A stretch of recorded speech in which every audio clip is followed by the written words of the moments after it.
А кто такой врач-гастроэнтеролог? Врач-гастроэнтеролог – это врач, который занимается диагностикой и лечением заболеваний пищеварительной системы, как пищевод, желудок, кишечник, органы гепатобилиарного тракта, печень, желчный пузырь и поджелудочная железа. Если вы стали отмечать нарушение акта дефекации, то есть либо у вас появились жалобы на запор, либо наоборот на учащенный стул, понос, называемый в народе.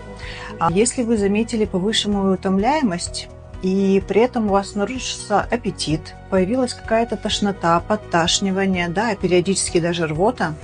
Если вы стали отмечать изменения цвета ваших кожных покровов, склер, таких как, например, желтушность, то необходимо обязательно обратиться к врачу-гастроэнтерологу, который вам поможет определиться с обследованием, диагностикой, ну и, конечно же, по результатам обследования с лечением. Пожалуйста, не занимайтесь самолечением. Ну и что же мы можем порекомендовать?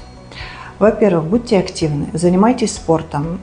При отсутствии возможности ходить в зал, обязательно ходите не менее 10 тысяч шагов в день. Это возможно. Выйдите на одну остановку раньше, пройдитесь где-то пешком вместо того, чтобы проехать на такси.